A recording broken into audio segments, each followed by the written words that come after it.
Untamed is going to be untamed. It's going to be a little crazy. I want to talk to my people. I want to talk to my brothers and sisters. We can have grace and humility in how we interact with other people. Oh, hot dog, look at you. And nobody talked about what's really happening. And let's have conversations about what truth is.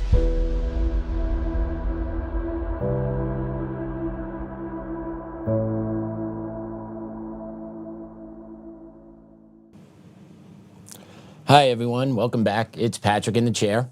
No surprise here. I did give you guys a heads up that I would be in chair today because Joe would be busy. And he is. I don't know if we'll start there with a Joe update. I don't know if you all have been following his X account or not. I wasn't planning on saying anything because I didn't know how much he wanted us to share. But if you take a look at Joe's X account today, he's at the Eric Coomer deposition in the Patrick Burns trial. So Joe is up close, impersonal, seeing this, hearing this, what's going on. I'm sure can't wait to share, if he can share, what he has learned sitting in that today. Joe, if you're listening, if you want to call in, we'll be ready for you. So if you want to give an update today, feel free, buddy. We do have a guest between 2:15 and 3:15, but other than that, feel free to give us a buzz. I'm sure everyone would love to hear what's going on. Give us an update. Joe should be back tomorrow and in chair tomorrow, from my understanding. So hopefully that is the plan, and that's what's going to happen, so you guys don't miss Joe all week. You know, I do appreciate the time he allows me to fill in for him, but I know I'm not him. This is his big show. You're his audience. He just allows me to be a part of it, which I am very grateful for.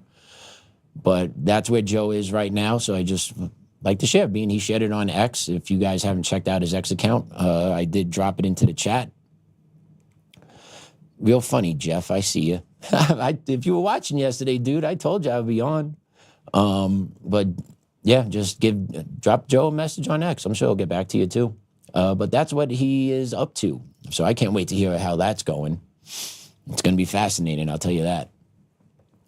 So yeah, we got a great show for you today. We have a great guest, Cheryl Chumley. She's a podcaster. She is an author. She's a commentator. She's going to talk to us about what's going on in our society today, right? You see the topic of today's show. It's basically America, the insurgency within. There's really no other way to describe what it is that is happening or what's been going on. It's not just happening now, right? This has been a constant build. And it's just now more out in the open than it's ever been. People are more aware, more awake, more knowledgeable of what's going on. But yet the left keeps on creeping. The left keeps taking inch by inch, right? They're not fighting this to win tomorrow, right? They're fighting the long game. It's the communists, right? Communists play the long game. They play the generational game. And with their infiltration within our institutions, specifically today on the public school system, we're going to talk about that a little bit. That's kind of my wheelhouse. I was in that. I know exactly what goes on in the school system. I know what they're doing to these kids. And you see the results of what indoctrination has led to into the streets of these 30, 40-year-old Karens losing their minds on the streets. Woo, woo, no one's illegal. Woo, woo. No, they're part of the PSYOP, right? We're all being controlled. We are all being controlled by the ones above us. Right? But it's because of the useful idiots, the communists down low, the shock troops on the ground that don't have the ability to really think for themselves or to formulate independent thought, just fall into line because they've been programmed since middle school, high school to be these social justice warriors that we see now as 30, 40-year-olds walking in the streets. And they're still cranking these kids out into social justice war. That is still an ongoing thing, right? Their recruitment is the school system. Right? The kids don't have to go find these. They find the kids. Right? The kids aren't out there. So how can I be a social justice warrior? How can I be more active in my community? Right? The kids aren't doing that 12, 13, 16, 17, 18 years old. You know what they're doing? Unfortunately, they're playing video games. They're on their cell phones, a decent amount of them. Then you get the other ones that are actually socializing, playing sports, engaged, right? And then you get the other ones that, unfortunately, are the ones that are the drug users, right? Like, I'm sorry, but there's different aspects of teenagers. There's different groupings, right? None of them are looking to be social justice warriors. They're all trying to find their own way. So what you do is you throw the catch-all at the school. We got them all. and we program them there. And that's how it happens. Right? It all starts with the activist school boards, activist teacher unions, actually, then the school boards, and then the superintendents, down, all the way down. And you see the microcosm, what's going on in society today, right? You just see it, like, whoa, right? It's absolutely, absolutely amazing. But yeah, we'll definitely talk about that, especially in all these districts and schools that are organizing these march outs. Half their schools in these districts can't read at grade level. They read at 30% at grade level. Like it's astonishing. In America in 2026, all the technological advancements, the quality of life we offer here in America, the majority of our kids can't read at grade level. But white man bad. Equity is important. Let them keep telling you that. So yeah, we're going to talk about all that today. We're going to talk about the possible switch up in Minnesota. If you guys have been paying attention over the last 24 hours, massive changes have taken place. Tom Homan's up there in Minneapolis, right? And now there might have been changing tactics that are going on. We're going to get into that a little bit. But let's just get right into this. Like yesterday, I was scrolling X. Like that's part of my job, right? I scroll X to find news, find relevant information that can help formulate a show. And there was this post that I saw yesterday. I liked it, but I wasn't ready to bring it into the show. Today we're starting the show with it, and I found it because Elon Musk, of course, I believe reposted it. But this is going to be from Eric Schwalm, a former retired Green Beret. He posted this on X, and it struck me to a core because to me, this is 100% accurate. Once again, this is one person's opinion, one man's opinion. But this thing hit me as wow. So I want to just go through this because I think this does a really good job of articulating what we're seeing in the streets in Minneapolis and actually collectively what we're seeing from the higher ups, the bureaucrats, our congressional leaders, right? And our state house representatives that are at stoking this. So this is what Eric had to say when he put this up on X the other day.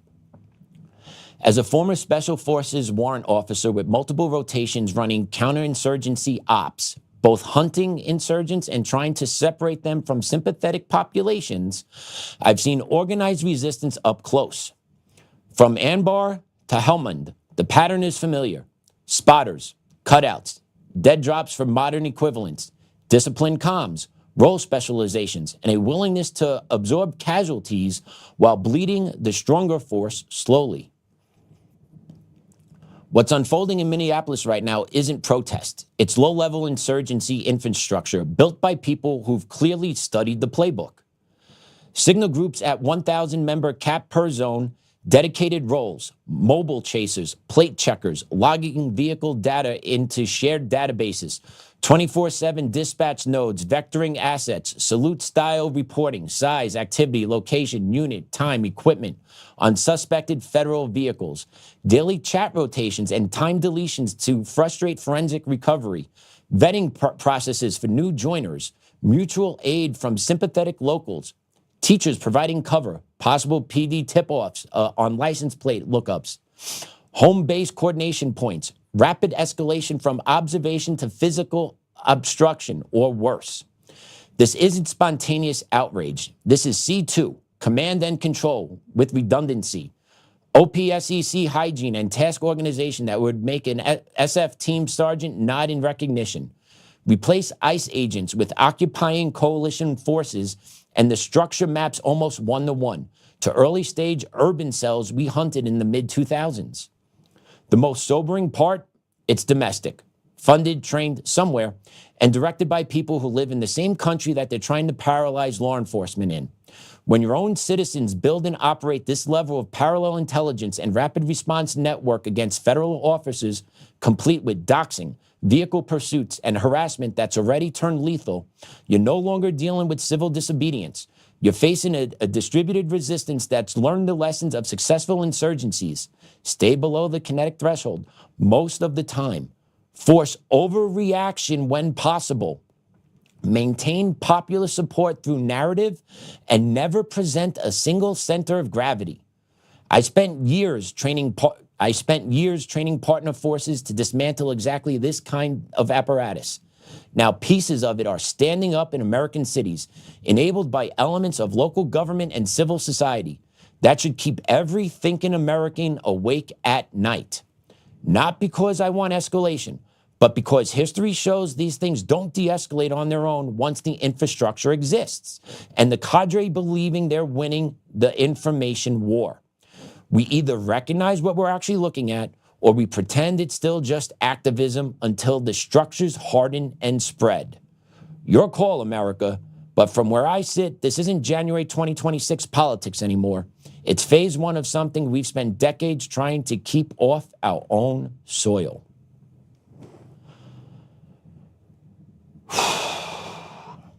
That's deep. And it hit me.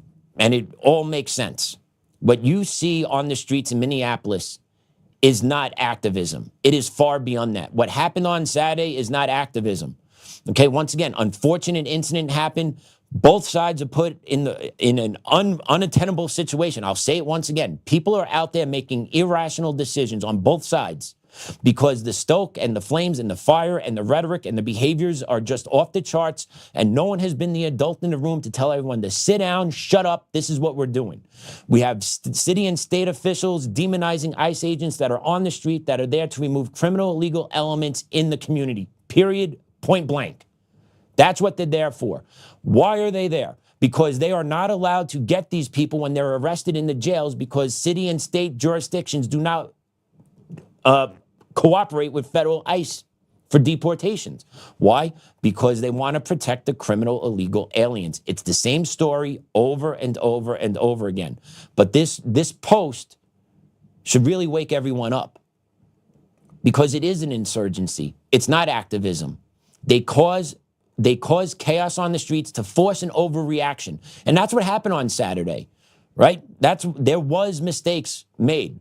Okay, from a video I saw this morning, it seems like possibly as the agent was taking away the gentleman's gun and he was moving away, that caused the weapon to discharge. And from there, the other officer opened fire in fear of being shot, I guess. I don't know, I'm not there, but I can understand how something like this can happen. Things spiral, they get out of control, tensions are high, and this is what happens. But this is all purposely being designed by the left. The left refuses to cooperate with Trump. The left refuses to cooperate with immigration enforcement. Trump has a mandate by the American people to enact on an immigration, getting illegals out of this country. A new poll came out today. He's still up in immigration deportations across the board. Majority of Americans support mass deportations. It doesn't matter if they're criminal or not. Right? He's at 52-42. That's the number I saw today. 52% approve of it, 42% don't. He's got a 10-point margin right there. The majority of Americans, regardless, still support mass depopulation through immigration because they understand the social, financial, and electoral ramifications having illegal immigrants in this country. And the Democrats understand it too. That's why they fight at every turn. Because they know when they lose these people, when they lose the grift, when they lose this, right, they lose their power, right? We said it earlier, all right? Immigrants, the illegal ones especially, are the political blue chip of the Democrats. They're the golden child. They're the ones who give them the voice in Congress. They're the one who gets the funding for the fraud, then is allowed to actually trickle back into Act Blue and work their way back up into their pockets. All that is happening.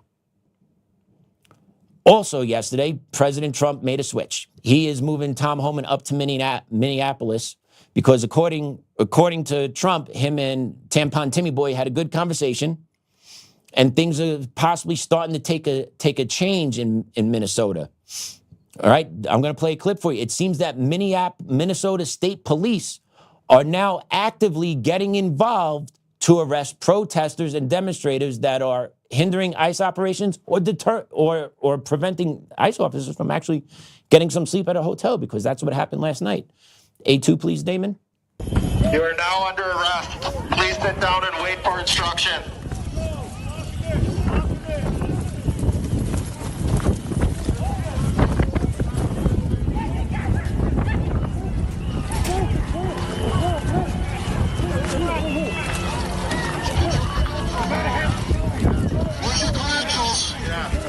I'm at level 12 news. I can't hear you. I'm at level 12 news. BG on the scene. I'm just pressed. You don't have any press credentials? I don't. I can tell you All right, why don't you move out there, okay? Just get out there. Stay outside the line, okay? Coming out. Coming out.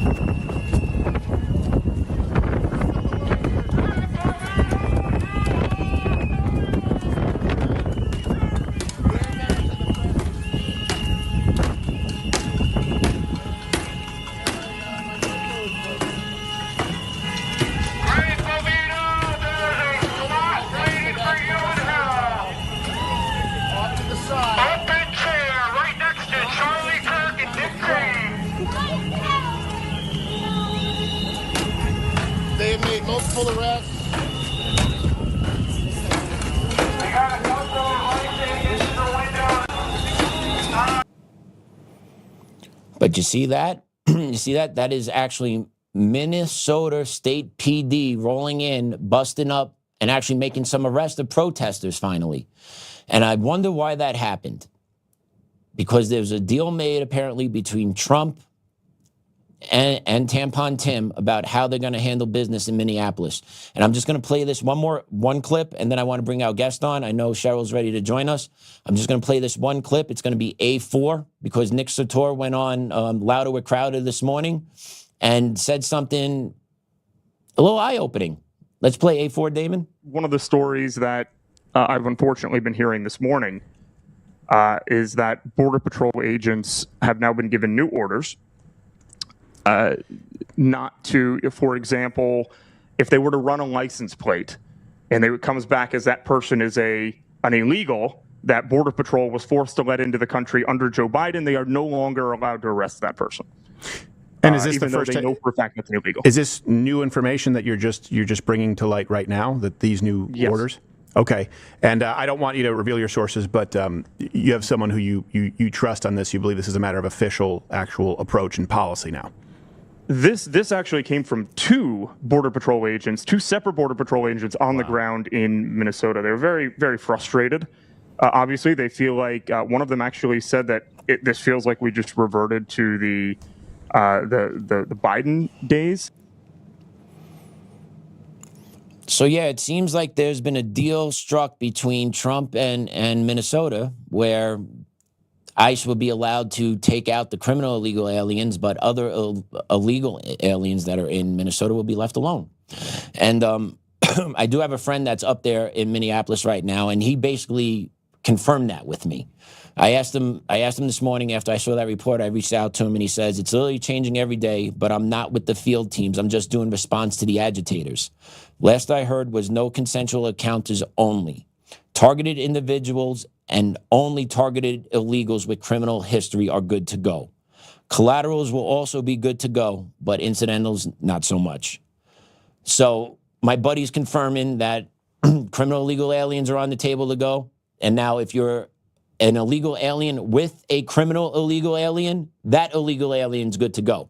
But if you're an illegal alien on your own, not fraternizing with anybody, kind of going about your day, minding your own business, apparently ICE and Border Patrol will leave you alone now.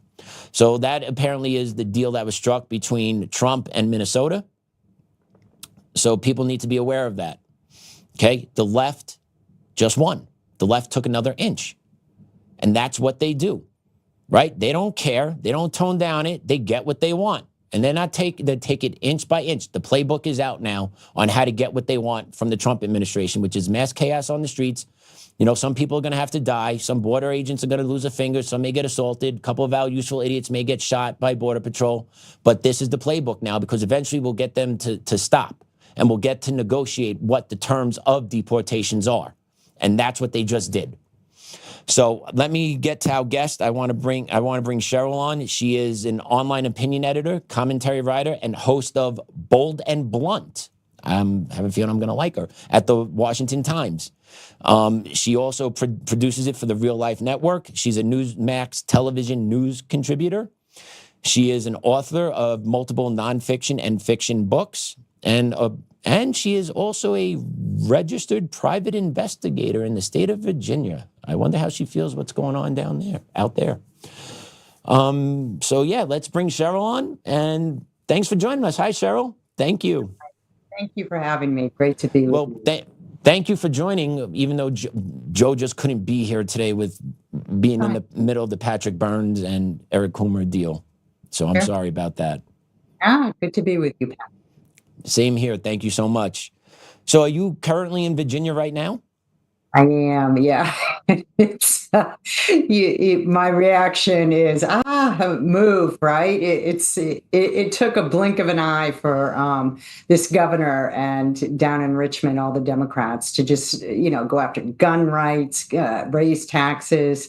The LGBTQ agenda is coming. It's chaos here already. It's amazing, right? And they moved quick. Didn't she campaign as a moderate though? Wasn't she? I'm a moderate Dem, right? Yeah, which was bogus. And most people knew that. It's just Democrats always do that, right? They lie about being a moderate. And as soon as they're elected, that's when they go left wing Marxist. And this is exactly what happened with this governor. And they don't play either. Like, they were ready to roll once they're in. Like, that's the thing. The left play to win. And like, they have their little infights or whatever. But when it's time to roll up the sleeves and get dirty, they rally behind and push and just go. Outside doesn't seem to do that. And this is why I believe we are where we are every 2, 3, 4, 6, 10, every day. I was going to say years, but it's every day. Because we just don't come, from my point of view anyway, we just don't fight. We appease and they come to take. What's your take on that?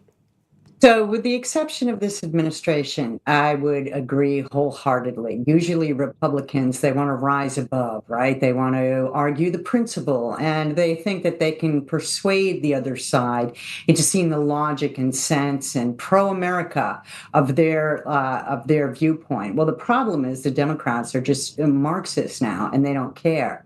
So this administration, the first Trump administration, I think was a little bit unprepared for the hatred the Democrats have for America. I think this administration, his second one, he's done a lot better about fighting back and laying down the law and saying, no, we're going to instill law and order and do border protection as promised. Yeah, I would agree with you on that. I would agree. Like, yes, he is hitting hard on that. He campaigned on shutting down the border, which he 100% has done, right? Like, the southern border is pretty much under lock and key. No one's coming in and out, right? He's targeting the drug traffickers, right? He's done really well on that. What about the rhinos in Congress? They're always the problem, aren't they? Because, we could have vast majorities in both the House and Senate, like we did the first time when Trump came in. Remember, when Trump first came in 2017, the House and Senate were controlled by Republicans. And all we heard from, I think it was Mitch McConnell, we need the 60-vote threshold. We can't do anything without the 60-vote threshold. And so it's sort of the same thing now. And, rhinos are just part and parcel of this Republican Party. There will always be anti-MAGA, anti-Trump faction of the Republicans. It just makes our jobs harder as citizens who love this country and love what this president is trying to do. It makes our jobs harder, but more necessary. I hear you. But how can he, because he's got, we're in January, midterms are 10 months away. What's your feel? What does he need to do to kind of get this party organized and moving the needle? Right? We've been in control for over a year. What's our major legislation victories? What you know what I'm saying? Like, there's nothing that's moving this needle for us as a base to rally behind these Republicans. There's nothing. So how is Trump gonna turn this around and get the Republicans all to come together to start getting some real things done? Maybe defunding sanctuary cities, right? Getting some real stuff that needs to be done to undo the Biden past 4 years and kind of get us on a trajectory where we're not talking 4, we're talking 8, 12 years we're going to have a good run here. Yeah, and you really raised a good issue because this has been sort of nagging at me for a couple decades now. When we have a new president come in, what do? They write executive orders overturning the previous president's agenda and then the previous president's executive orders. And then the next president comes in and they do the same thing. And meanwhile, Congress gets to go on, Fox News or Newsmax or national TV and cry about the problems in Washington, D.C., but they never have to take votes. They never have to deal with anything legislatively anymore because we have this system now where presidents are just ruling unilaterally. And when our side wins, like Trump, it's a great thing. But like you just said, Patrick, what happens? What happens when Trump isn't there anymore? So you ask the question, I think, that has been sort of nipping at political circles for years. And the only thing I can say is that every time you count President Trump out, he comes up with some sort of strategy that you don't even think of. So I'm going to have faith that he's got something up his sleeve. The midterms have been on his mind since day one of taking his inauguration. So I'm sure he has plans here. I hear you. And Trump he's in a different class, right? We all agree. He is just in a different class all by himself with everything he does, with just everything he does. What I'm concerned about in the Republican Party is possibly the lack of firepower that's coming up behind him as well. There's a lot of people, like I know J.D. Vance, right? You got Marco Rubio. You got those guys hanging around, right? J.D. Vance is popular, but is he popular enough to bring this party to the next level? Does he have the support of Congress? Does members of Congress support J.D. Vance more than Trump? Would the rhinos come on board with Vance? Yeah, I don't think we're going to see in our lifetimes another president like Trump who just does the agenda that in his mind, and usually is right, best for the American people.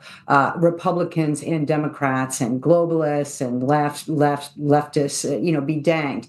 He does his own thing, and he does it on behalf of America. What we usually have are politicians who are skilled at cutting deals, right? They go behind closed doors. And I think even the two that you named, J.D. Vance and Marco Rubio, excellent candidates, they don't have the stuff that Trump has to withstand the pressure that you get from the Democrats and their minions in the media, right? Because that's what it comes down to. The propaganda is the real selling tool here. So what will happen in the coming years? We're going to go back to a Republican that cuts deals, right? Usually, sooner or later. Yeah. So speaking of cutting deals, did you hear the start about possibly the deportations in Minnesota kind of changing tactics here? Yeah, and I was listening to you and your prior guest, and I believe that's part of the difference between Tom Homan, border czar, taking over down there on the ground versus, Department of Homeland Security and Kristi Noem. Kristi Noem had a more, if they're in this country illegally, they've broken the law, they need to go. And that's how a lot, including myself, that's how a lot on the conservative side felt. Tom Homan is more focused on the criminal ones, right? The ones who have a criminal record once they've already committed a crime by entering this country, but then who go on to commit additional crimes. So I think that is what's happening here, yes. And with that, is that a victory for the left? Yeah, it is. I heard you say that, and I didn't. I wish. Got you. I didn't agree, but you, like you said, the left never stops, right? It's not like they have this checklist and they say, all right, we won this and let's move on to the next. No, it's all or nothing. And they are quite willing to take this fight generational if they have to. If it moves it a yard, if it moves it an inch, if it moves it a mile, it doesn't matter. And then if our side comes and pushes back, it's not like they say, okay, you won. They just dig in harder and they send out their minions into the street and they drum up their friends in the media and they press. And so, yes, it is a little bit of a win for the left. And then let's not forget the lawfare they unleash. Merrick Garland threw how many hundreds, if not thousands of people just walking around the Capitol grounds on Jason, right? Just like their AG, when they're in power, they don't mess around with their AGs. They flex, they arrest. They don't care if the charges stick or not. They go to make a point. Roger Stone, Trump, like weaponizing. They're talking about outside weaponizing. Yeah, okay. Like they use it and they use it well. And they don't care if it's ethical or not. They just want to take care of their political hostages, basically. Right? They'll bankrupt you. They don't care if you go to jail or not. They'll just ruin your life. Yeah, it's not a political fight for them. It's almost like a religious fight, Yeah. right? I mean, this is their religion. The Democrats are mostly godless and secularists and even Satanists in some instances. And, this is a fight to the death because they don't have, that belief in a higher power, a higher accountability, another life coming. They don't even have a belief in the spirit of America, right? The idea of God-given individual rights and freedoms. They believe in the collective and they believe in political wins. And that's their lives. When do you think this all started, like, really gaining traction? Do you think this all started, like, I know the movements were in place, right? Like, they were creeping through the institutions for years. People just weren't aware. So you think the gas, full throttle, 2020 when COVID came and just everything just came pouring out? Or was this hitting the gas before, just people didn't realize? I think Barack Obama really ratcheted up, all the sort of communism that has been whispered in America for since the founding of America, right? This is sort of the battle in America: individualism versus collectivism, God-given rights and liberties versus government-granted rights and liberties. And I think you hit the nail on the head when you say Americans haven't been aware, because they've allowed themselves to be blinded by the rhetoric from the left. And go back in time 20 years when the Democrats were talking about being progressives. We're more progressive minded. We're just progressives. Well, if you look at what progressivism is, it's basically socialism. What's socialism? But it's basically communism. So they've been blinded by the narratives and the messaging of the left, and they've been afraid to speak up. And COVID was really the wake-up call, thankfully, for a lot of people, but it came too late. Some of us saw this happening 20 years ago and wondered, hey, where have you been? Yeah, no, and I'm sorry I'm late to the party. I'm sorry I was late to the party. I got a wake-up call around COVID, and then I got whacked in the face with the equity stick when I lost my job as a teacher. I'm actually suing my former school district, federal lawsuit, First Amendment work retaliation, because I identified as a proud American in an equity training, and that was good enough to get me fired. Oh, wow. America First Legal is my law group. They took my case. They're representing me as I'm taking on Cherry Creek School District out here in Colorado. We already lost at the district level because the judge said not only the district had a right to do this to me, and it was okay for them to lie to me when they fired me, but I also needed to acknowledge the systemic oppression and what people of color go through. Federal judge actually wrote that in the paperwork. Yes. Nice. Well, in writing, right? Insane. Our lawyers. Mm-hmm. My lawyers, yes. We are in the appellate process. We're working our way up through the 10th Circuit. The other side has requested an extension because of just the amount of good stuff my lawyers put together for the appellate court to look at, be like, this is out of control. So, yeah, I'm just writing it out. But, yeah, I legitimately lost my job. Had to drive Uber for about 4 months. Then I wound up doing front desk work because I couldn't get another job in education because I was blacklisted. My whole career was gone. I was married with he's going to be 4 next month, but this happened when he was 2, March of 2024. It was crazy. So I know what the left is very capable of. They don't care. They will ruin your life. They will lie to ruin your life. They do anything to make sure they get what they want. End of story. And it makes it extremely difficult when the judiciary backs them, right? Like in this country, the judiciary is such a problem because it's ideological beliefs over constitution and principle. How do we rectify the courts in this country? Yeah, that is going to be a long time coming, right? George Soros started years and years ago putting his money into these local district attorney races, and people were blown away by, these races that used to go for like $1,000, $2,000. A big race would be like $5,000 the candidates would spend. All of a sudden, they were throwing in $100,000, $500,000 to these races, and next thing you know, the law and order in that local community was completely flipped. And so these are things that are going to take some massive education of the American people so they can see how district attorneys and local prosecutors many people, they don't even know those positions exist, never mind what they do. So they can see how those have really infiltrated communities and skewed laws. Hey, don't forget the school board races too. Oh, the schools, yeah. COVID, the shining light in COVID was so many parents awakening to the socialism their kids were being taught in the public school systems, right? Parents all of a sudden at home watching what their children were watching their teachers teach, and they were shocked. And, we took back some school boards after that, after COVID. Yeah, you're right. You're right. It was definitely a wake-up call to a lot of parents seeing some of the work their kids were bringing home or actually having to do in front of them now. It shocked a lot of parents. Still not enough, though. Still not enough. And my heart breaks for the parents that know that the schools are corrupt, but they have no other option or can't send their kid to another. Like, my heart breaks for those parents. The ones that are working all the time, they can't be at home. They know the schools are corrupted, but I have to send them because there's no other option and I can't afford a different option. Yeah. We got to do better. We got to do better. What's your take on let's talk about you familiar with DEI? Yes, a little bit. I don't have any experience, but yeah, no, I haven't been fired because of it. But yeah, I was in the military, and then when I saw that Barack Obama and Joe Biden had pushed DEI into the military, I started covering some of the issues that were coming out of there, which were crazy. And the corporate world just went nuts for a while.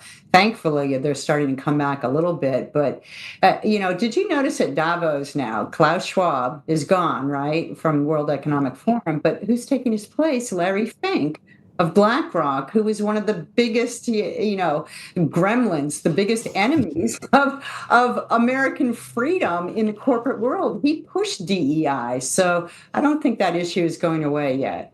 No, it's not. And it's fascinating to me that the courts have even ruled that this type of work is really unconstitutional when you're segregating people based on race, making quotas based on race. But yet it's still being pushed. And I wonder how people feel about it. Not me and you, but I'm talking about the people that are hired because of DEI. Do they take it as like, oh, I got hired because I'm Black or Hispanic? Or do they believe I got hired because I got the right stuff to get this job, right? Because doesn't this create such it just puts the doubt in someone's mind whether or not someone is qualified or not if they're getting the job if we're injecting race into the decision. Are we not? We're eliminating merit. So isn't it already just planting the seed in everyone else's mind now? Hey, is this person really qualified? Or it's not doing any good in society is kind of where I'm getting. No, the tokens, right? That's what we used to call them. Token, whatever, fill in the blank. And to me, if I had been a token female hire, I would have been insulted if I found that out. And I think that you're right. How do these people who are brought on board based on factors that have nothing to do with their skill level or less to do with their skill level than the color of their skin, how do they feel about it? I suspect a lot of them actually like it, right, to be honest. But I do think that there's a small percentage out there that they would like to see this done away with, and they would like to be recognized for their skills and talents and not their skin color. America, right? Like cream rises to the top. That's right. Keep it simple, stupid, right? Like that's why we were dominating and what we were for so many years, because the best rose to the top. And now if you take a look where we are, we're all over the place. What are we actually functioning well in society? What do you think? What do you think we're doing well as a country? Like culturally, let's talk cultural. Yeah, the culture is a little bit of a mess. So I was going to say, to tail off DEI, this administration did make an announcement about merit is back, right? I think it was J.D. Vance. Yep. Put out that message, and they were talking about how DEI was going to be attacked by this administration and frowned upon and prosecuted if possible. And then it was merit that was going to lead us in America once again. You ask about the culture. That's a tricky one because, politics is downstream of culture. And the reason our political system is in such chaos is because the culture has been wrought for, I don't know, put a number on it, since the 1960s, and getting worse. So what are we doing well in culture? We saw over the last few years, we saw some random get-togethers, spiritual uprisings on college campuses. They sort of prayer vigils that took root, and lasted not just an hour or an evening, but went on day after day after day. And as a Christian, and as somebody who's the exceptionalism of America, rooted in the idea of God-given individual rights and liberties, and that in place, use God. I look at that as a good turn in America's culture. And I want to follow up on that. There was a leader of that movement. We all know who that leader was, Charlie. Charlie was that figure that was able to go out there, talk God, and still connect to the younger generation. So popular amongst all different demographics, but especially at the college level, those kids really enjoyed seeing and engaging with him in those debates. He never demeaned anyone. He challenged people. He made them think. He made them unpack what they were saying, to have them, get that epiphany moment, like, oh, maybe this isn't really what I should be thinking or feeling. And then what happened to him? Yeah, shot and killed, right? But okay, so Charlie Kirk, what he represented was basically the spirit of America, and you Yes. can't hear it. So what happened right after? What happened? It reignited the entire spirit once again. And it's not as, Charlie Kirk is dead, but it's not as if the message or what he represented and the spirit of what he carried forth is dead. And I think that younger people were shocked by that. And excuse me, many who otherwise would not have been involved in politics got involved in politics. Yeah, and that was probably the most shocking thing I've seen on TV. And I saw the plane hit the towers, right? But like, you saw up close and personal a guy get his neck blown out on national TV, and then the left openly celebrate. In Minneapolis, I just heard a clip of somebody in Minneapolis, crowing about Charlie Kirk being dead. So how do we come together, left and right? How do regular citizens that are left and right, like I'm a conservative now. I used to be left. I'm not going to lie to you. I was at a Bernie Sanders rally 10 years ago when I was out here. I was ignorant, but my journey's been a while. How do a regular person like me from the right and a regular person from the left actually coexist in the country where we both disagree fundamentally on everything? How does it work? So, like if that was my wife, we would get a divorce, right? But we can't. Can we do that here? So you ask kind of a big question, but very casually, as if, oh, okay, let's do this. So that is the question everybody's asking right now. And look, I share your background because I used to be a leftist as well, born and raised in Massachusetts, to far leftist Democrat teacher parents, right? So it's just check there. And on top of that, I was raised an atheist. So, I've had quite a switch in life as well. And look, we have to realize that not all will be convinced of our way. Okay. So there is definitely going to be a large percentage in America that no matter what will hate, because that's what they're here in life to do. They're angry, they're haters, they're atheists, they anti-America, anti-everything. Their entire vision for their lives is to disrupt and cause chaos. So we can't try and convince them, right? You can't engage in logical, persuasive conversation with lunatics. So we have to let those people go. But where the middle ground is with the independent-minded, it's education, and it starts with respect for different views, okay? It's very difficult when you get wrapped up in politics and passion to not look at the person with the opposite view as if, what are you, a nut job? To leave that type of rhetoric behind and try and find out why they think the way they do. And usually it's because they were raised that way. And if they're Democrats in this day and age, it's because they haven't come to realize that the Democrat Party is not the Democrat Party of 20, 30 years ago. Pro-workers, pro-union, pro-America. They're Marxists now. So You ask how? I think by having conversations, like Charlie Kirk used to, but I think by going after the education system, really. The public school system must be taken back by more conservatives. Otherwise, we're just going to have the next generation of marching Marxists. I couldn't agree with you more. That education system to me is problem number one. Oh, there you are. Yeah, and it's not at the college level. Like everyone thinks it's the colleges. It is not.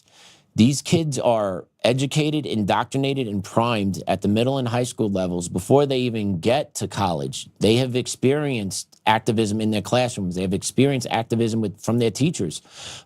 I would say it's 80-20 in education, 80% liberal, 20% Republican. That may be even a little bit high. But they get majority female, white, liberal women in front of them every day, teaching them subject, right, their content, but mostly they're programming them based on current events. Like we played clips last week about a couple of these teachers screaming at their classes about Renee Good and how evil ICE agents are. That's not your place as a teacher. You could facilitate that dialogue between students and allow students to engage in that dialogue with each other, and you be the adult in the room and control that conversation. But your job isn't there to lecture them about ICE is bad and that guy shouldn't have, you're not there to make that call. But teachers feel that they are entitled and emboldened and empowered to do that because it's the messaging the left wanting to get out in front of kids. And this didn't just happen. This isn't just a happenstance thing, right? That a few years ago in one of the books that I wrote, Socialists Don't Sleep, I did a chapter on the school system, the public school system, and the Democrat Socialists of America, DSA, right? Yep. Their website, they had at the time a newsletter put out encouraging their members to go into the profession of public education, teaching, administrating, even staff in public schools, K through 12. And they laid out their reasons. And among their reasons were, of course, they have a chance to influence the next generation of leaders in their socialist ways. But they also brought out points like you can't fire easily teachers, right? Because they're shielded by the unions. And they have a chance to go into class and just advocate on behalf of the far leftist side of thinking, and they can't be fired. So there was a whole frightening bullet point list of reasons why the DSA wanted members to go into teaching, but they've done it. A lot of these union rallies that you saw over the last few years take place. I think there was one in Wisconsin, a couple others around there where they all wore the red or pink T-shirts. Those were DSA teachers. They were people who were members of DSA who had gone into teaching. I got another confession for you. I used to be a real advocate in my union through the Colorado Education Association for the Teachers Union, and that woke me up too, because I would go there. But I joined the union because I truly believed in getting better conditions for teachers and staff. I wasn't there for the minutia. I legitimately was there to try and figure out how I could bring back to my union, right? Because I would go up to the CEA, the Colorado Education Association. That's the lead teacher union in Colorado. So I was from Aurora Public Schools at the time, as going back and forth between them. And I remember one of these meetings I was at, they were talking about getting together with our LGBT community, with our Muslim community, and I forgot the third one. And they went into the whole thing as we're all marginalized groups, and we all need to come together and support our marginalized communities so that collectively we're a bigger block. And that's kind of how the teachers unions work. They operate this way, and they align themselves with other different groups within the communities, right? Like what's going on in Minneapolis right now. I guarantee there's Minneapolis teachers unions that are aligned with Antifa that are getting on the streets. It just fascinates me that there's really nothing that can be done to purge the education system of activist teachers, unless the district wants to purge those teachers. But the districts don't want to purge those teachers because the districts want those types of teachers in front of their kids. I was the one that got purged. I was the one that got purged because I said I'm an American that loves this country. They want people like me out, and they want brainwashed people in there in front of our kids to indoctrinate them so that they're the useful shock troops for forever, for whatever cause they get called to. So the first line of defense when you go to counter that would be the parents, right? And yes, I know we have a whole problem in this country about broken homes, so this is where it falls apart. But at the same time, I have 4 kids. So my first 3 kids went to public school.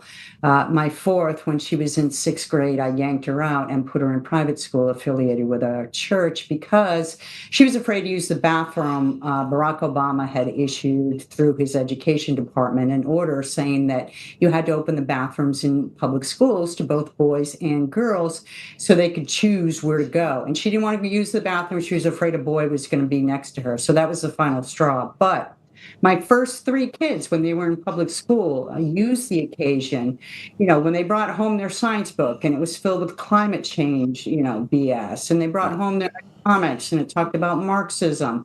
And history, when history was skewed, and it talked about George Washington being a racist and a slave owner, and without the context of the time, I would use that as an occasion to teach them the proper way, the correct fact-based, in context, history or scientific fact. And then that way they were kind of armed with both sides, right? They knew they got their leftist propaganda in public schools. And then they come home and they get the facts. So when they graduated, it was sort of armed with the facts on both sides of the issue to better support their cause. So parents can do that when they don't have ability to send their kids to private school. There you go. That's a great little tip for everyone that's listening. 100%, you got to arm your kids, because if you don't arm your kids with your knowledge, your values, your principles, the left will. It's one or the other. You have to give them the defense mechanism to survive in the real world. And to them, the real world is going to school.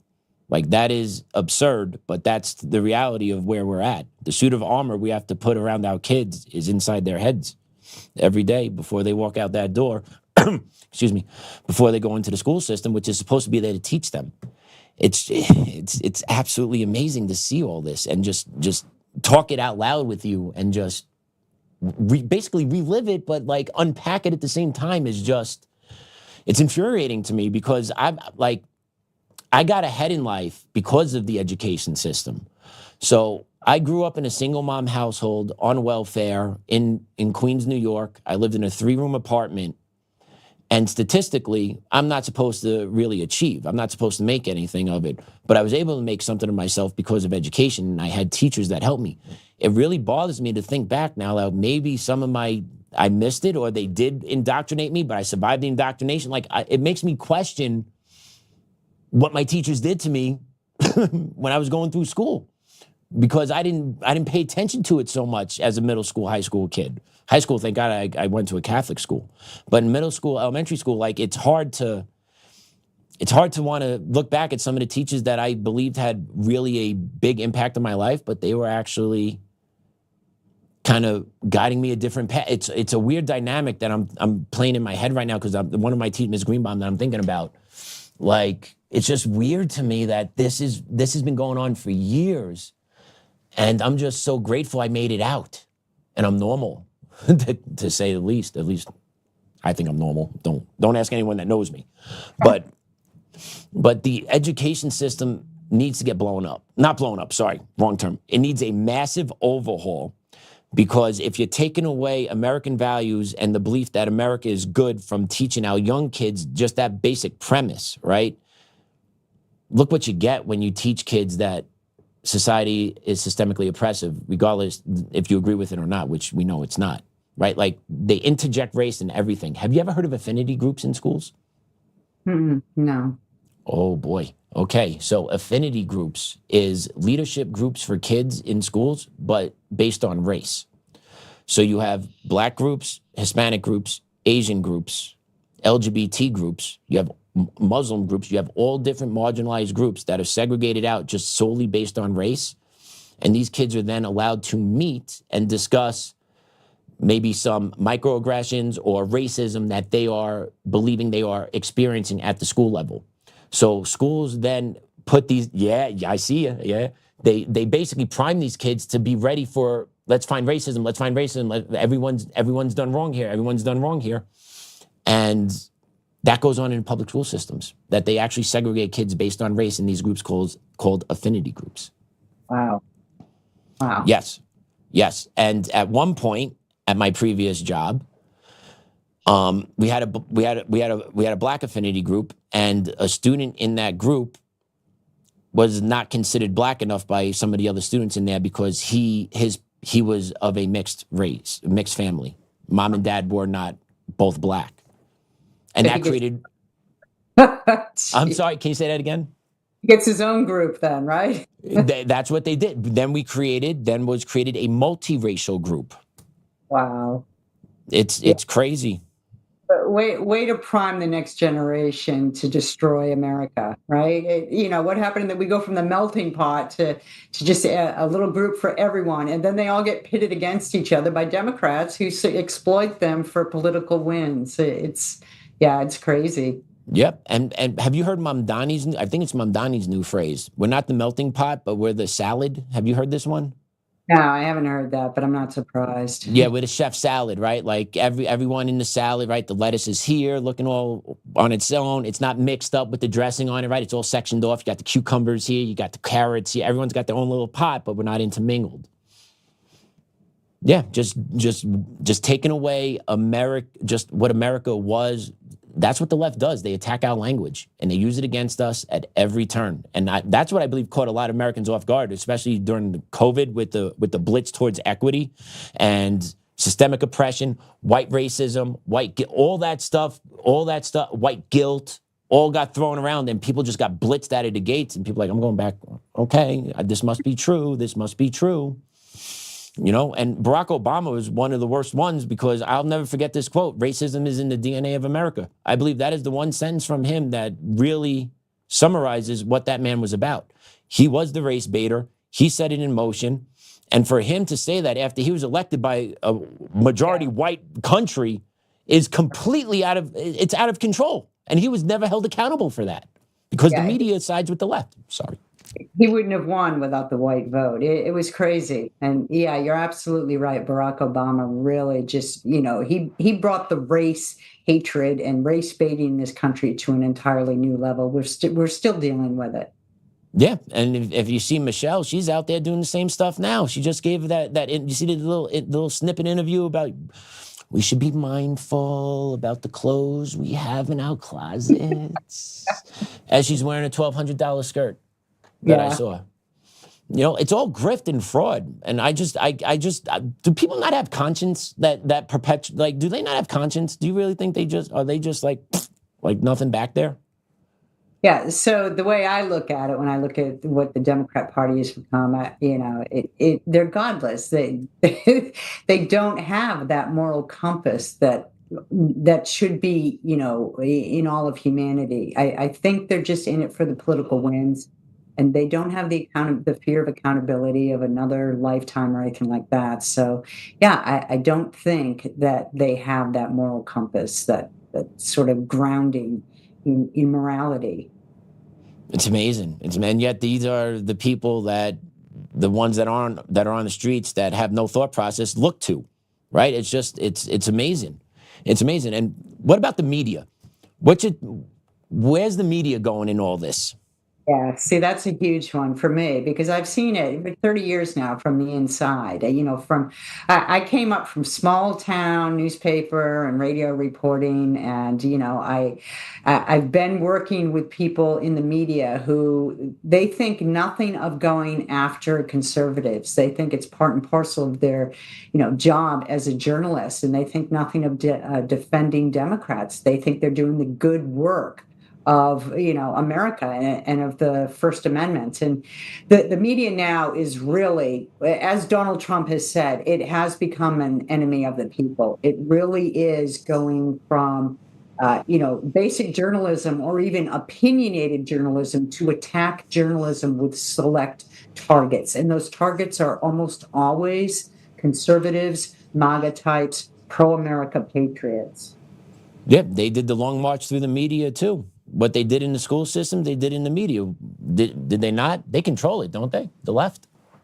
Oh yeah, the corporate media is like a different beast, a different animal. But if you look at members of the media, the ones that sit in the White House, for instance, who Yep. go with Carolyn Levitt. I mean, those people aren't even journalists. I'm an opinion now, but like I said, I spent years and years in journalism. I know the difference between putting something in a fact-based form versus putting something in an opinion form. And these people masquerade as if they are like, I'm an unbiased journalist, caring only getting at the truth, when really everything that comes out of their mouth is opinion, and it's slander and slime against this president and administration. Facts. And let me ask you this. What's your opinion of Mr. Don Lemon as a journalist? What happened over the past couple of weeks? Well, Yes. years, but, the past week, 2 weekends ago. Yeah, I think he knew full well what he was doing, what he was getting into. And I think that what's going to trip him up is he took to social media after the judge, the local judge, right, the local leftist judge, refused to indict him. And he thought he was scot-free. He took to social media and he cut this video daring the Justice Department to come and get him. And so what happened? Harmeet Dillon responded and she said, okay. So I think Don Lemon is going to face some repercussions for what he did. You can't storm a private business, not even as a journalist, right? Or a private building, which is what a church is, not even as a journalist, and then cry First Amendment. It doesn't work that way. No, I agree. And then he had the gonads in there to say also when the priest was trying to back him up, don't touch me, I'm a Christian, when this guy is ambushing his service. There's nothing up there. It's amazing. It is victory at all costs, no matter what. And more people on the right really need to wake up and understand that this is the fight that's never going to end. I've come to that realization. I believe this is a fight that will never end. It's really only going to get more difficult because as we do more medicating of youth and legalize, medicines like hallucinogenics in some states or jurisdictions and marijuana, and, you're raising these kids already in the public school system to not have critical thinking skills. They're just going to go out into the world, just, knee jerk in the wind, whatever way their emotions take them without having any powers of logic or thinking. Bad recipe, isn't it? Yeah, it is. That's powder keg, yes. Yep. That with these things attached to their face. That's right. Right? And once the algorithm catches you, whoop, it's off to the races. What's your thoughts on how, first off, sorry, I just lost my train of thought because I looked at myself in the phone and I thought, wow, I have a big face. Sorry, I lost my train of thought there. With education with these kids and what's turning out into the streets, how do we get the parents re-engaged with the kids? Do you have an answer for that? Do you know how parents can re-engage with their kids, ones that are lost? You brought up Charlie Kirk, and let me go to what he used to say, because I think this is a good example of what we should be emphasizing. He talked primarily to young men, telling them to get married, have kids, have families, right? That sort of discussion has been pushed to the side in America. It's all about hooking up and being independent, and I don't need a man, or I don't need a father. I can do this by myself as a woman. We need to get back to embracing the idea of traditional family values as a country and not being afraid to push back on those who say that other types of family units are just as good. When transgenders or two men say that they can have children and they're just as good at parenting children as, a traditional family unit, we can't be afraid of saying, that's not really true. And now we have data that actually show that. So I think that could be one thing we might want to do, bring back the popularity of traditional family units. That's a great point. I can't agree more. I didn't have one growing up, but I am making sure I have that for my kid, because I know how much I missed not having that as a child. Not having my dad there. There's a difference. And not having a mom, it's a different hit, right? Like having both parents, that mix is extremely important. You know, when dad's got to come in and just shut it down, or when mom's got to give that extra long hug, right? Or sometimes it could be mom shutting it down and dad giving that. But you need both of them there, is the point. And fatherhood fathers and manly masculine men have been really downgraded in this society, right? There should be strong men in the home to raise girls to know how a man is supposed to treat them. Yes. When I see promiscuous young women, I automatically go to thinking something happened in their home life where they didn't have a strong father figure, right? Because then they let the culture define how men are supposed to treat them, and they bought into that. They didn't realize that they're not supposed to, have sex, for fun, or just some of the moral compass that we used to have. So I think that is extremely important. That's a great point. And I could think back at my time as being a dean at the high school and middle school level, the young females that tended to be in my office did not have the dad figure at home. It was typically a single mom that was either working, doing this or doing that with the other child, right? Like just, they didn't have the attention. They didn't have the structure, and they didn't know what their self-worth was because it wasn't instilled in them every day at home. That no, you don't need this 14-year-old boy to smile at you. You don't need his attention. But that's what a lot of these young women in schools now are looking for, is they're looking for that affirmation from the male because it's not at home. So they find it somewhere else. And that leads to teenage pregnancies and all that other stuff, right? So yes, two parents in the household, strong values, strong principles, strong self-worth, right? Because the mental standing of our youth is in the trash. It's in the toilet. The overall mental health of our young generation, collectively, it's not high. Like, they're not doing well. And I believe a lot of it has to do with the home life and the social media aspect. And it's just a toxic mix. If you don't have that structure in place, you could lose your kids. I've seen it too many. I couldn't agree more. You bring in social media, right? Like that's taken over as sort of friends, and now it's strange to me. I see, when I drive down the street, when school's in session, I see kids standing at a bus stop. They're right next to each other, and every one of them is on their phone, and it's so alien to me because when I was growing up, right, we were all at the bus stop talking with each other, and I think that it's very isolating, and it comes as an isolation at a time when you already feel isolated, right? Teens always feel different. They always feel an outcast. And then to add in the social media aspect to it, it's even more isolating. And then drop in trans ideology on top of them too. And you got another perfect powder keg for the kids. That's why the trans data is through the roof, because they grow in pockets. Right? Like, it's a social epidemic amongst our youth that no one actually calls it out for what it is. It's actually affirmed in a lot of blue cities and blue states. And these kids go to school. I'm leaving home. I'm Brandon, the dad, but I come to school and I'm Grace, and my mom and dad don't need to know about it. It's crazy what the school system can do to a kid and how they work to actually hide things from the parents. Like, school and parents should be interlocked. There should be no reasons to hide anything from anyone. Well, dad might get mad. So what? Dad has every right to get mad. That's not your concern.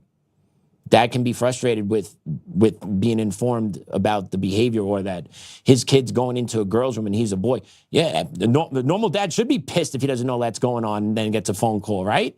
So but these schools think they're protecting kids, but all they're doing is harming them more and more, left and right, instead of allowing the parents to figure it out. They interject themselves in between kid and family, and no one succeeds. You just get a hot mess.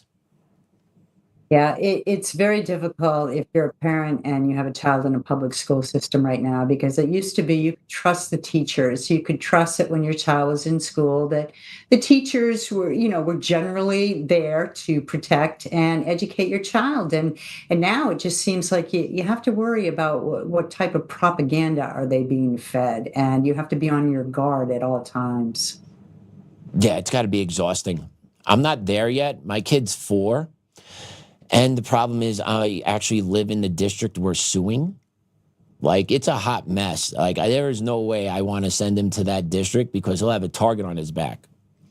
But I don't know what we're going to do with him yet. Yeah, I laugh at it. It's not funny, but I laugh at it because there's nothing else I can do right now.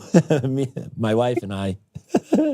My wife, yeah. I don't want to get down that rabbit hole, but it's crazy. I moved to the district. I moved to the school district before I got a job in it because I wanted my kid to go to that school district. Because it was all great things I heard. Yeah, all great things. And then once I got in there and saw under the hood of the car, whoa. And then yeah. Yeah, it's going to be fun to watch. It's not fun to live, but it'll be fun one day, I promise you. I'll have a great story to tell one way or the other. But that's all I got. Cheryl, where can our audience find you? Where can they get you? WashingtonTimes.com. You can go to my Substack under my name or find me on X at CK Chumley. I'm out and about online quite a bit. I know. I see you. We have you. I'm going to drop your stuff into the chat so our audience members can follow you and find you. I really enjoyed our conversation today. I hope you did as well. I will let Joe know you need to talk to Cheryl now. I had my turn. It's your turn next time, Joe. And I guarantee you guys are going to have a good time. Sounds great. Thank you so much for having me. Really appreciate it. Thank you so much. You have a good day. And good luck in Virginia. Good luck out there. Thank you. Bye now. Bye.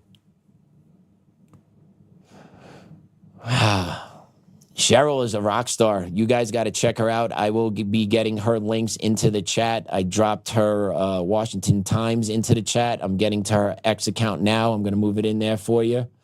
But she's a rock star. Well-informed, knows the deal, pulls no punches. Heck, that's why. That's why she's the host of the Bold and Blunt podcast. She says it how it is, and I get along with people like that because there is no time to sugarcoat things. There's no reason to sugarcoat things. We need to call everything out all the time because that is the only way. That is the only way we could move the needle like Tommy was talking about yesterday. So I want to go back to the rundown for a second. We were talking about illegal immigration and what's going on in Minneapolis, whether or not all illegal immigrants are going to go or just the criminal ones, right? As of now, it just seems like it's the criminal ones now that are going to be the target focus. The left has gained that inch. But I want to put this post up. It's from America First Post. It's them talking about what they have received from a federal source. So what they have put up is that a federal source is given America First Post official deportation numbers for ICE, revealing that the admin has, as of January, deported 373,000 individuals, with CBP deporting another 300,000 plus. The deportations came from across the nation, with Texas and Florida accounting for about a third. And it's apparent that local law enforcement support vastly increases agents' ability to deport. 7 of 10 of the safest U.S. cities cooperated with ICE, while 5 out of 10 of the most dangerous cities refused to do so. ICE's manpower is allocated to Minneapolis at about half the efficiency of Miami-Dade County. Miami has about twice the population and half the officers as Minneapolis. Ultimately, sanctuary cities cause horrible conditions for officers and make deportations wildly inefficient and hazardous, while Democrats abuse this loophole for political capital, retaining electoral votes, congressional seats, and swaying elections. As of Trump's inauguration, to deport the supposed 40 million illegals in the country and to revoke birthright citizenship, the admin would have to deport nearly 30,000 illegals per day. It's becoming more and more apparent that law enforcement deportations alone cannot solve the problem. Crackdowns on employers, debanking illegals, and making it impossible for them to function in American communities are necessary in order to incentivize self-deportations. Polling maintains that the majority of the country supports deportating every illegal immigrant in the country, but tragedies in Minneapolis have caused the Trump administration to worry about electoral backlash against the popular position. Republicans at large are calling for the Trump administration to support ICE and increase pressure against Democrats while dramatically increasing deportations. So what does that post basically check the box of? This is the game the Democrats play. It supports everything we talked about earlier in the show. This is the long game. They take victory by victory, inch by inch by inch, because an inch game to them is an inch lost to us. That's how they play the game. And Republicans play to appease. The left, the communists, play to win. The communists continuously play to win. The Republicans don't. Therefore, eventually, the long game will be communists will win, unless they don't, and that has to be stopped through Trump. Right? He needs to beat these guys back. You need arrest. We talked about. Cheryl talked about it. Right? Soros. That name, the funding to these protests, you have to cut out the finances of these guys. You got to cut their legs out. Neville Roy Singham, that name ring a bell. He's an American in China that funds these NGOs that are on the ground protesting in Minneapolis. It's proven. We've covered it on the show. We've covered it on our special, Islamification of America with B. We've covered it. We have the actual document. We show it. Neville Roy Singham connected to Democrat Socialists of America, DSA, right? DSA. Go take a look at that mind map.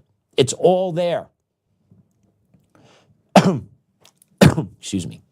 But the left continues to play inch by inch by inch. And there's a reason they're able to do this, and we'll talk about it towards the end of the show, but they have nothing else in their life. That's simply it. The left have nothing but the left. That's it. The right, we have work, we have family, we have friends, we have interests, we have hobbies, got kids. Shit, we got a life.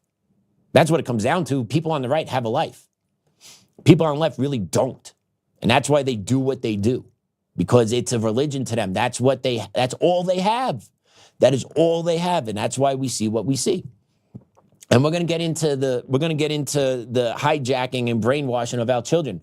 We got into that with Cheryl. I had no idea it was going to go that way, but that was a great conversation. And it leads right into the rest of the show, because what's happening in the streets can't happen without what has occurred in the education system over the past 30, 40, 50 years. Plain and simple. You have ignorant people on the streets, 40, 50 years old. How are they so ignorant? Because they're indoctrinated. They have no ability to comprehend, to form individual thoughts, to critically think for themselves. They don't have it. What did Anderson Cooper say today? ICE is bad. Okay. That's what they do. Right? The destruction that our education system has unleashed on our kids can't be calculated. It's undeterminable. It can't be determined. Right? The system dominated by white liberal women that argue that the white male is the greatest threat to the minorities of our communities. That's what is injected into the schools. That's what is injected into the schools by white liberal women. It is crazy. The ones that argue that the schools are racist are the ones that are in charge of the school system. So who is the actual racist one? White liberals. They're the racist. When they talk about diversity, what does that actually mean? Just a question. Diversity, what does it actually mean? So when you talk about diversity in education, this is what it means. Diversity means you need people of different color at a table. Why? You need black people at the table, you need brown people at the table, you need LGBTQ at the table. Okay. Do all black people think the same? Could a black conservative think differently than a black liberal? And how do you know which one you're going to get at the table if you just worried about skin color? Because you don't think that black or brown or LGBTQ or gay or, right? You don't think those people that you have in those boxes can actually have different thought processes from each other. Equity, baby. That's what it is. So when you talk about having diversity, we just want black and brown people to. Why? Do they all think the same? How do you know you're getting someone that thinks differently than you or the same as you? It doesn't matter. You just put the skin colors different. That doesn't mean there's nothing up here that relates to independent thought. White liberal women, racist, equity, racist, truth of the matter. So let's take a look. We got a couple of school districts that are making the show today. First off, the superintendent of Lawrence Public Schools in Kansas, right? Lawrence Public School in Kansas, big city in Kansas, in the middle of nowhere, Kansas. Well, the superintendent of Lawrence Public Schools in Kansas sent out this notice to parents basically supporting a walkout to protest ICE, which will take place during the school hours. Students and staff are participating in the protest. Our public schools are just left-wing indoctrination camps. Homeschool your kids and take a look at that. I guarantee there's pronouns at the bottom of that. I guarantee there's pronouns on her door. Take a look at that right there. That is a superintendent making six figures in Lawrence Public Schools in Kansas, right next to the University of Kansas. The University of Kansas is in Lawrence, Kansas. That superintendent makes six figures. Glad they got their priorities straight. 38% of their students are proficient in reading. 32% of those students are proficient in math. But they are making sure they got their actual social justice activist warriors ready to go. Get them used to protesting. Get them used to caring that I don't feel right about a certain thing. I have to go march. I have to go protest. Lady, almost 7 out of 10 of your kids can't read. Like, what are you doing? But that's what the school system is. It's about mobilizing and creating shock troops over and over and over again, right? Earlier, I think it was last week, we did Boston Public School, right? Their math and reading proficiency levels are in the toilet too, right? It's a common trend pretty much throughout this country. But yet, you have these districts that kids are below 50% at reading and writing and doing math in. Why are you organizing protests where these kids are going to miss more class time? I simply don't understand, okay? If you cannot read, if you are struggling to read and struggling to write and struggling to do math, the last thing you should do is be missing class time during the school day because ICE is deporting criminal illegal aliens. But once again, this is what our public education system wants. They want good little social justice warriors that will follow what their superintendent wants them to do. Top down, not even student-led, top down. And what, a superintendent and teachers can't be the adults in a room? No, you're not leaving school today. Oh, you feel very passionate about it. Okay. How many kids feel passionate about it when it's on their time? How many kids at the high school and middle school level would organize after school or organize on a Saturday or Sunday on their time if it really mattered to them, right? They wouldn't, because it doesn't matter to them.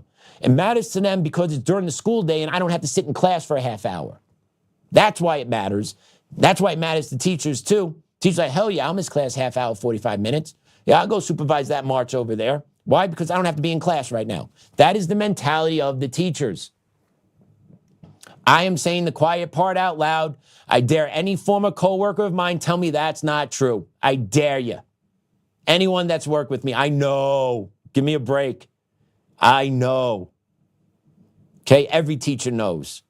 This is what's going on in the school system. Oh, and by the way, I'm making a public announcement. If there's anyone that has a friend that's a liberal that wants to debate me and do it on the show, let's set it up. Shoot me an email at patrick@untamednation.com. I'll debate anyone about any type of liberal policy they want to debate. I want to get your voice out there. I want you to be heard. I want to see how you think. And I just want to have some fun.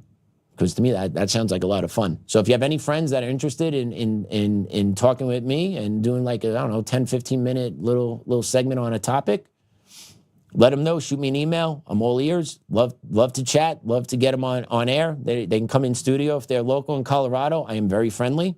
Or we could do it over Zoom, one way or the other. I'm down. Just saying, let's get that happen. Let's start making that stuff happen. Because more of those conversations need to take place too. You need left and right to talk and debate each other, not scream and yell at each other and demean each other. Okay, so we got to keep with that as well. There's another protest yesterday, I believe, and this was in Meadow Creek High School in Georgia. Let's play cut 2.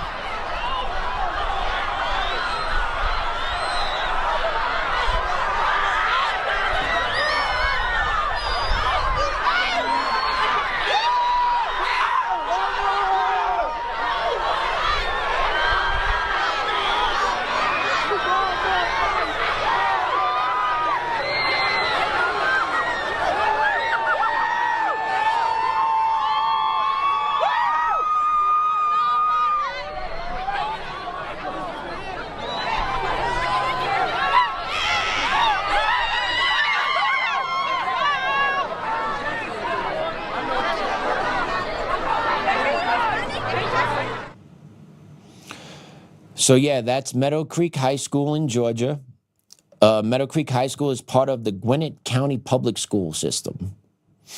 They have a $3.4 billion annual budget. Let me say that again. They have a $3.4 billion annual budget with the district that emphasizes student-centered, equity-focused, and future-driven.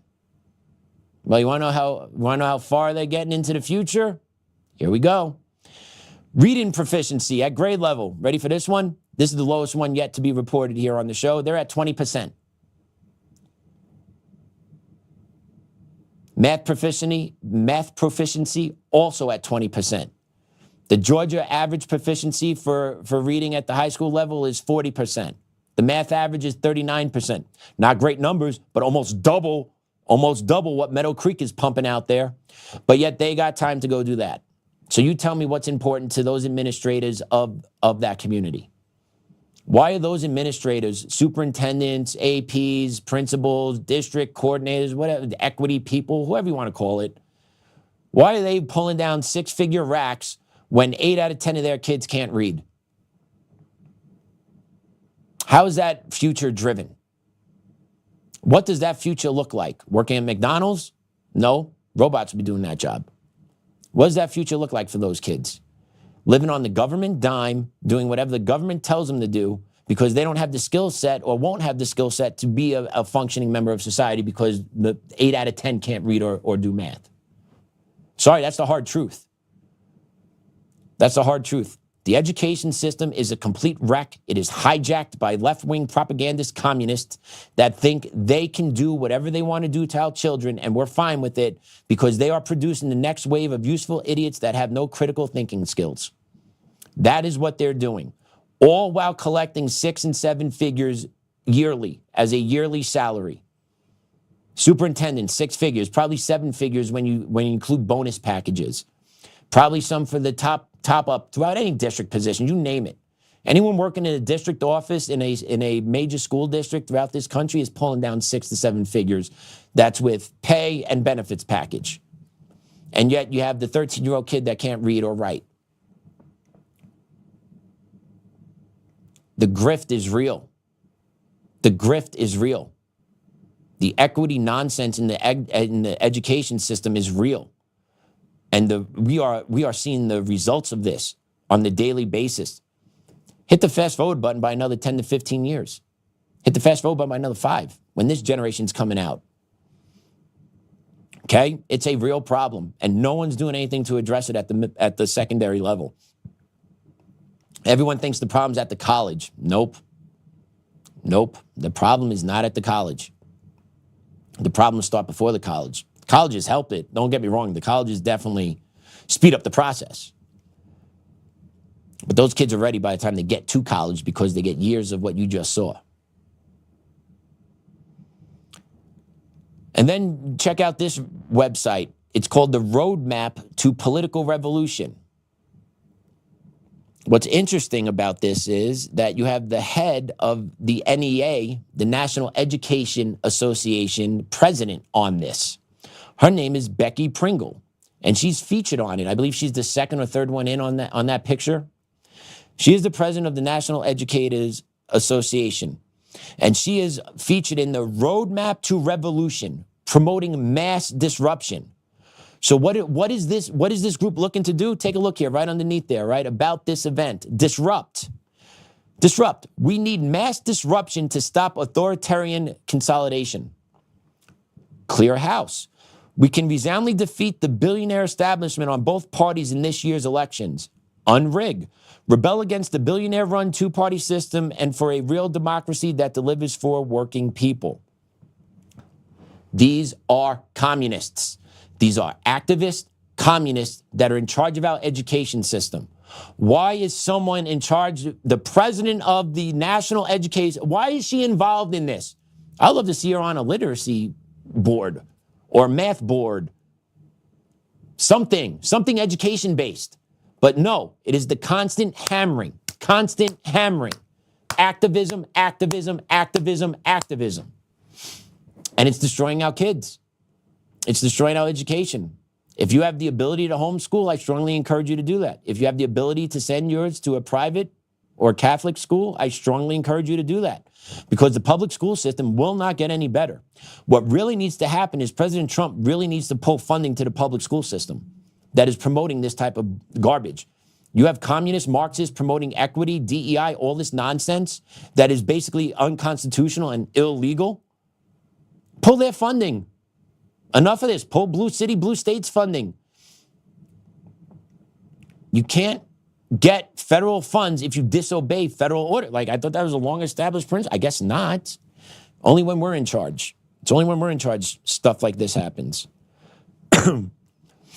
So you got the hijacking of the school system, and I'll keep every chance I get it. I will keep highlighting this for you guys as we go. Every chance I get, I will find something out there in the school system, because this needs to be here. It needs to be blown up. A light needs to be shined on it, because enough is enough. You're going to have a generation of kids completely lost because the people in charge of their education were activist grifters that cared more about lining their pockets than actually setting up future generations for success. We're going to pay a heavy price for this down the road. And what else we have now is we got the 30, 40-year-olds, the first wave of these shock troops have made it out of schools. They're out there. And they want to fight. You see them out there, right? They're blowing their whistles. They're hitting border agents with their cars. They're getting up in ICE agents' face. Well, white liberal women are living for this moment. They're living for it. Let's play C4, Damon. I have figured out, though, why they're so scared of liberal women, and why we're so activated is because we've been waiting for this fight forever. Finally, all the stuff we've stomached, Roe vs. Wade being overturned, all the BS about women's rights and our bodies and our autonomy and no fault divorce. We have been stewing for years. It's in our blood, centuries. So yeah, we're I guess a dog with a bone. Yeah, we're not letting it go. And women who are angry and been angry for a while, yeah, they're scary. I'm so mad and excited. She's crazy. She couldn't actually physically control herself because she was so angry and excited all at once. She was shaking. But do you see the face? Do you see the eyes? Do you hear how she's speaking? What normal person sounds like this? I don't know. I don't know someone that sounds like that. She's not normal. But that's what a lot of liberal white women are. That's what they are programmed like. And why are they so angry? What are they so angry about? What are they so angry about? Roe v. Wade got overturned. Okay, yes, it got sent back down to the states. You could still get abortion based on where you live. What is she so angry about? Is she angry that criminal illegal aliens are being deported? Or is she mad about that? Why? Why does she want to protect criminal illegal aliens? What is she mad about? I don't get it. But this is what happens, right? I guarantee she has nothing at home, too. I guarantee that's the problem, is that she has nothing at home. I guarantee she doesn't have a husband. She doesn't have a kid. She may have a cat. I don't think she has a dog. Dog will require too much caring on her end. That dog will die from either not getting fed or pissing and crapping in the house because she ain't letting him out. It'll be too much responsibility for her. You could tell she's not good with managing day-to-day stuff. She's not stable. And a lot of liberal women are not stable. They are emotional, irrational wrecks. Why? Why is that? Because of their bleeding heart, their white guilt, that they lived a good life in America where nothing was wrong, crime was tamped down so they weren't victims of anything, that you had it good. And now that America is the most horrible place ever, I can't believe I used to love this country, right? Is that what's going on with a lot of these white women? That the programming is now overtaken and just making them angry even more, like they feel like they've been tricked? I don't know. But it's a serious issue. White liberal, like we did a skit last week on it. White liberal women should be deported. Like, I'll trade a liberal for a Venezuelan baddie any day. Make the trade 1 for 1. Let's make it happen. Right? And I guarantee the Venezuelan women that come here would want to come here and actually love this country, work, and perform well, and not cry about how shitty this country is. And then when the white liberal goes to Venezuela to live, and then she sees what third world life is like, yeah, but now you can stay there because you shit on this country for so long. You don't deserve to come back here. White liberals. So yesterday we had a Colorado state senator talking this, that, and the other thing. ICE this, ICE that.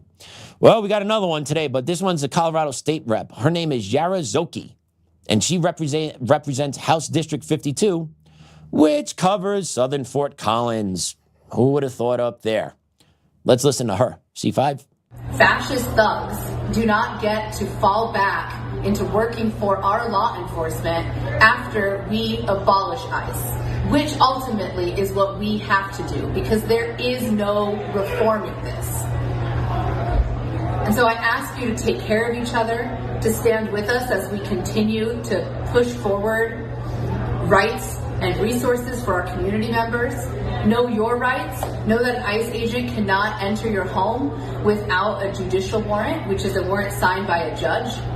And know that we have a rapid response network. If you see ICE activity, the phone number is in the caption of this video, and you can call and report what you are seeing.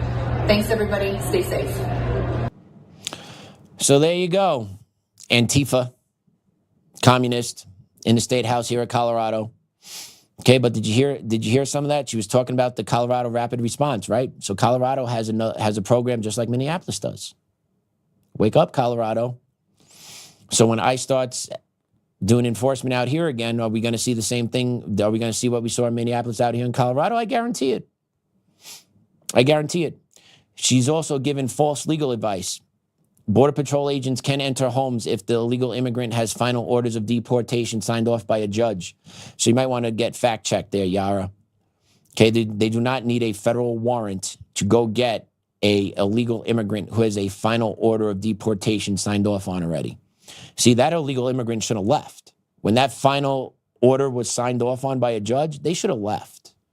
But they chose not to, because who enforces law? Who enforces anything here in America? Oh, now it's being enforced. Everyone's got a problem with it. And, that's what happens, right? I have a toddler. He's about 4. And you know what? When you're not consistent, when Biden did what he did, and when you're not consistent across the federal level and across the state and across the city, across all law about immigration, this is what you get. Because no one's been consistent. No one's wanted to drop the hammer and say, no, this is unacceptable. And this is what we get. We get people that are seeing accountability and people being held to the fire for the first time in a long time, and they can't handle it. Excuse me. They just can't handle it. They're not used to it. Yeah, you came here illegally. Let me ask you this. Can I go into Mexico? Can you reverse migrate to Mexico legally? Will they let me just walk across without a passport? Just asking. And then if I do get in there, would they just let me go about my business like I live there? Would they give me free medical care? Would I get a cell phone? Would I get a place to live? Would I get a pair of sneakers? I'm just curious. Would that happen? Because if it does, that doesn't sound too bad. But we know that doesn't happen. We know that doesn't happen. So yeah, liberals. So remember when, I think it was now 2 weeks ago, that the ICE car got broken into and they ransacked it. They stole the rifle, stole some paperwork, found some FBI agents' info on there, right? They tried doxing them. Well, they got to one of these ICE agents. They didn't physically get to him, but they got his phone number and they left him a voicemail. So yeah, these are what the liberals do. They look for any reason. I got to stop calling them liberals. Sorry, they're communists. Every time I say liberal, please ding me in the chat. I no longer consider them liberals. They're just straight up communists. The Dems are communists. So when I say right versus left, it's not right versus, it's right versus communists, because that's what they are. They use all these tactics, the long march through institutions, the intimidation, the harassment on the street, the assaults, right? They do it all. They stay just below that threshold that we talked about at the beginning of the show. They stay right below that threshold where it would be where it would be justified to send in the real forces to squash them. But they find other ways to play the game with ICE agents. Let's play C6, please. You're a fucking fascist pig. You should fucking kill yourself. I hope your wife dies. I hope your mom and dad die. I hope everything wrong that could go in your life happens. You should kill yourself. You're fucking disgusting. I hate you. Everyone hates you. You're a fucking murderer. And all of your friends are fucking murderers. Your reaction? That's probably 17, 18-year-old, self-harming, contemplating suicide, they.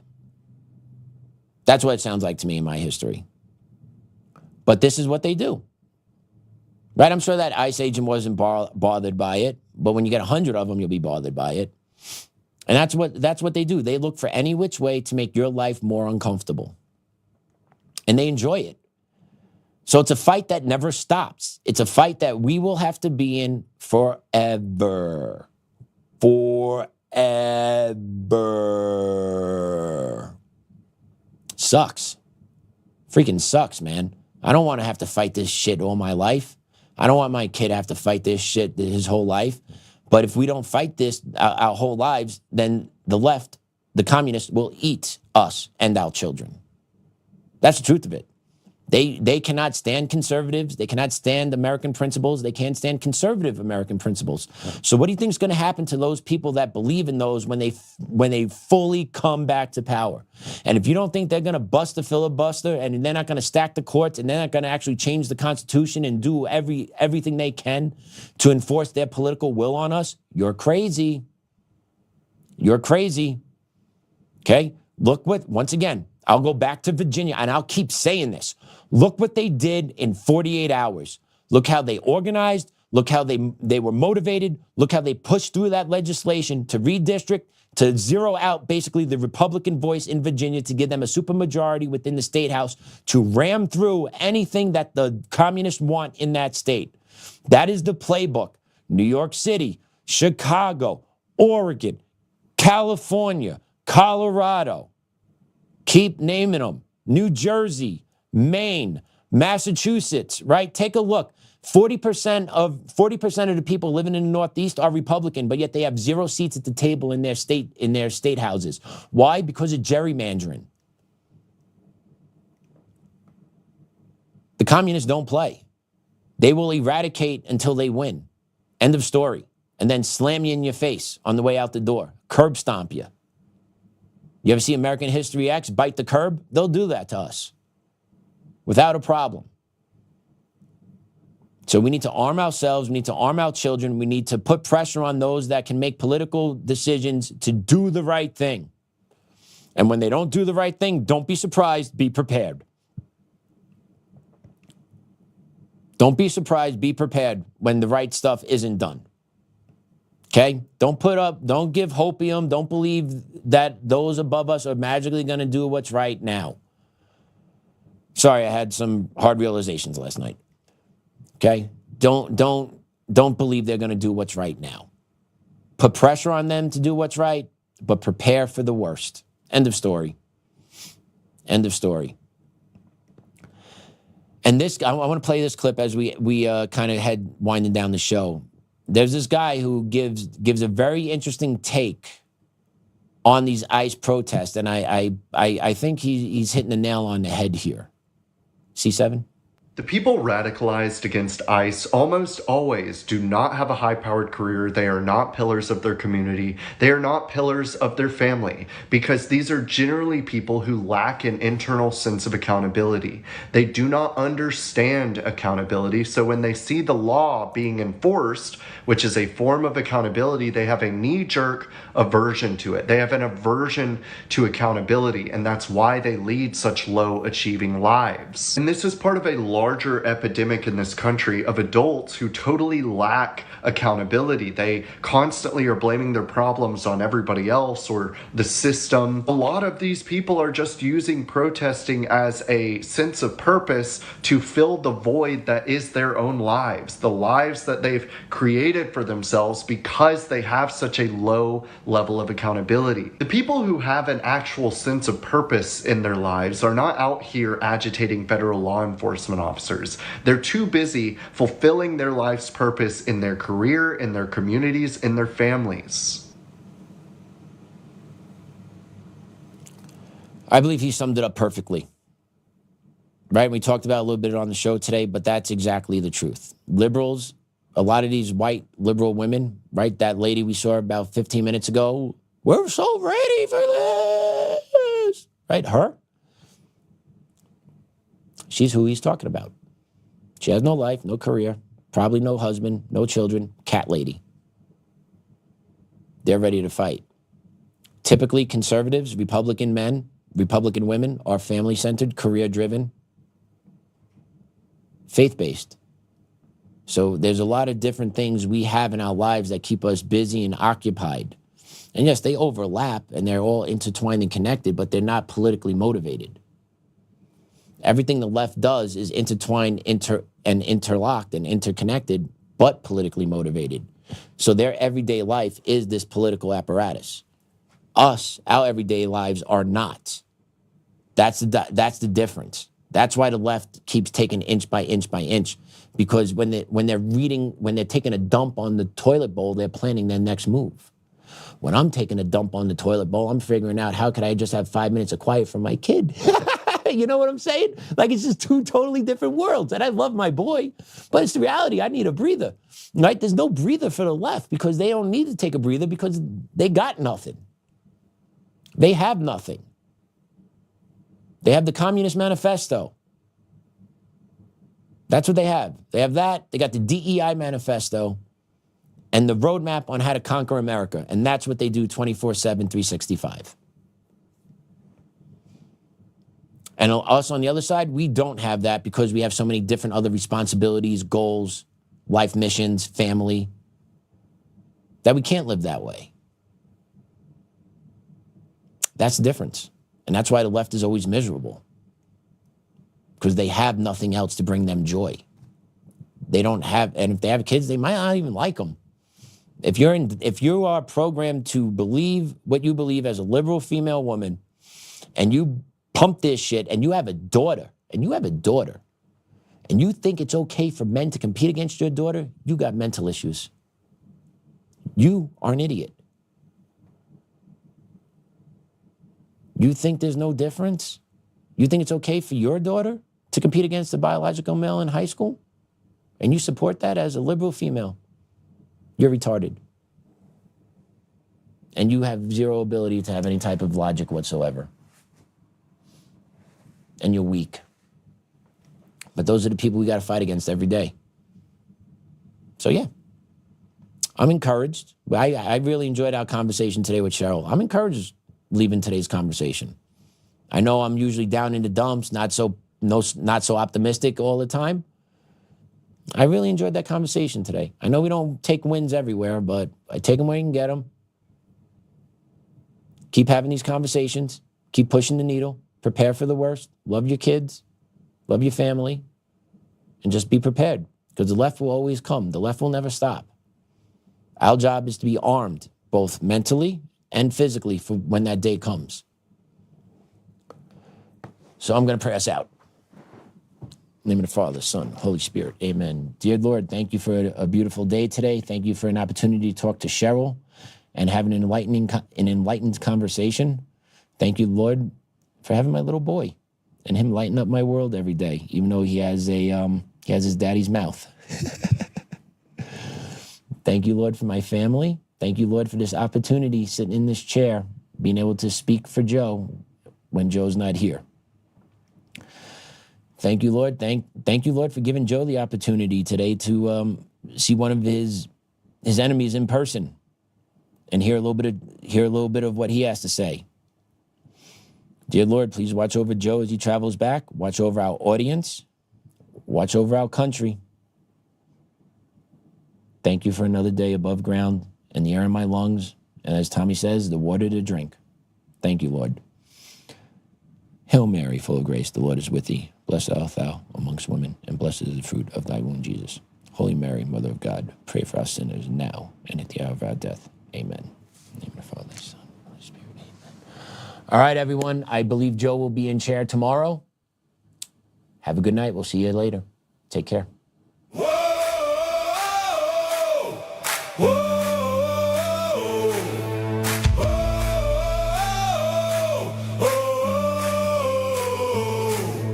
Rising from the fight for the forgotten and the free, exposing rigged machines, Coomers, lies, dominions, deceit, pays a grand each day, shielding truth from corrupt halls, but he won't back down, standing tall through it all. Martin, Tina Peters break the chains that bind her tight, hand count votes and one day bring the fraud to light. No more mailing scams, no machines to steal the night. Restore the people's voice, make Colorado right. Governor Oltmann, lead us bold and true. Badass for the have-nots, fighting through and through. Abolish property tax, cut the tolls away. Shrink the bloated state, let the people have their say. Enrollment, it's our rally call. Truth and freedom rise and watch the tyrants fall. Untamed Colorado, strong and proud, we'll be one man for the people. Set our great state free. Help the single moms, bring back trade school strong. Opportunity for youth, where the brave belong. Audit every NGO, ban the wolves that roam. Reclaim our stolen land, bring the power home. Eric Coomer's fraud, dominions, rig design, expose the stolen votes, cross the dangerous line. No more victimhood, no chains on you and me. He's running for governor for real liberty. Smash the fraud machine, pardon heroes jailed for the have-nots. Rising truth will never fail. One warrior defies the corrupt elite. Colorado reborn, strong on our feet. Governor Oltmann, lead us bold and true. Badass for the have-nots, fighting through and through. Abolish property tax, cut the tolls away. Shrink the bloated state, let the people have the say. Governor Oltmann, it's our rally call. Truth and freedom rise and watch the tyrants fall. Untamed Colorado, strong and proud, we'll be one man for the people. Set our great state free.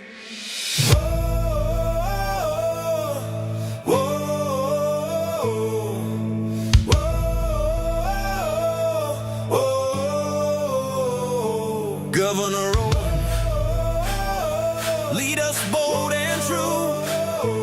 Governor Oltmann, freedom forever, Colorado rise.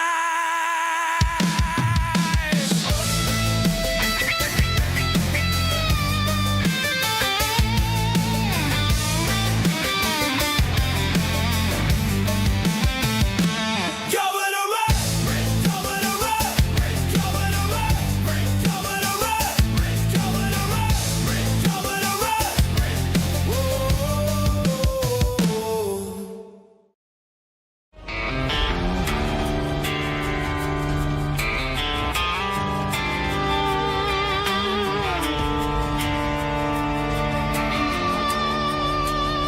Rise up untamed, in the heart of the fight where the wild ones roam. Joe Oltmann's calling, bringing truth back home. From conservative daily to this untamed fire, we shatter the silence, lifting spirits higher. No chains can hold us, no lies can prevail. Authentic and fearless on this rugged trail. Patriots gather under stars and stripes. Untamed nation, igniting the night. Untamed nation, let the truth roll out in this land of the free. Standing proud from sea to shining sea, we won't back down. Catch the fire, wear the crown. Untamed nation, it's our battle song, motivating hearts where the brave belong. Yeah, untamed and wild, forever strong.